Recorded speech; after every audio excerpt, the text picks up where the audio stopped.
Well, surprise, surprise, the Brexit result, it seems, was not manipulated by Cambridge Analytica or the Russians in any way. Well, that is what has been reported recently following an investigation by the UK Information Commission. Like the Russia story in America, it was all make-believe by the losers of a democratic vote because they could not handle the fact people did not agree with their political opinions. It appears the Commission itself found nothing during its 3-year investigation, but naturally, the BBC, Sky News, Channel 4 and the rest of them are all missing in action on this. If it was found that Cambridge Analytica or the Russians interfered with Brexit, you could bet your bollocks to a barn dance they would be all over this like a bitch on heat. Of course, demanding Brexit is stopped immediately and the rest of it, as we saw for the past 4 years. They would instantly forget about all other news simply to focus on this, but as it's not suiting their narrative, they have gone radio silent. So we will take a quick look at the earlier mentioned Times article, which headlines: Cambridge Analytica probe finds no evidence it misused data to influence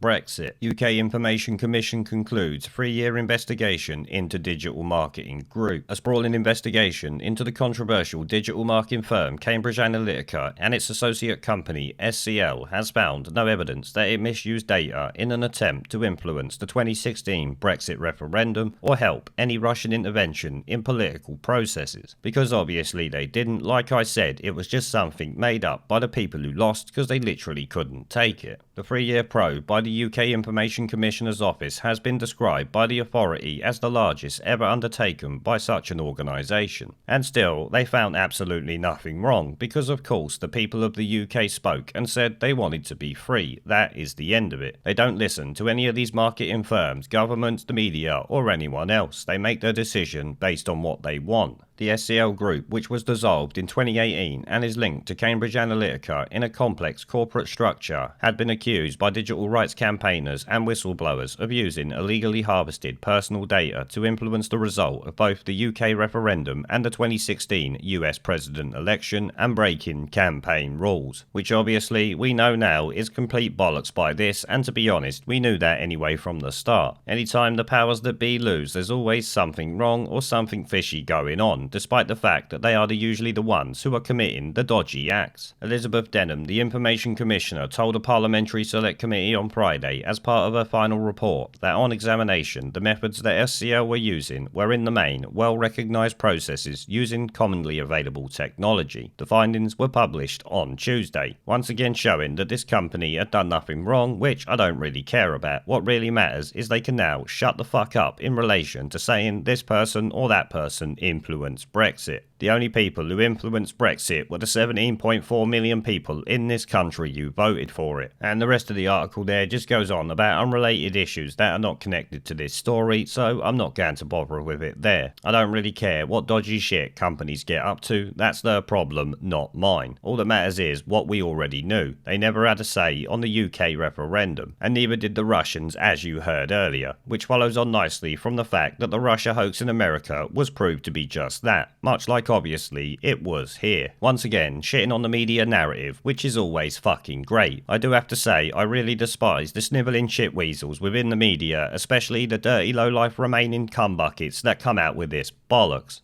There is a pattern consistent throughout history of oppressed people turning on the oppressors, slaves against their owners, the peasantry against the feudal barons, colonies, Mr. Verhofstadt, against their empires, and that is why Britain is leaving.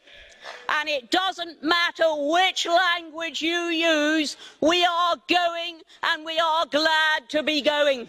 We're off.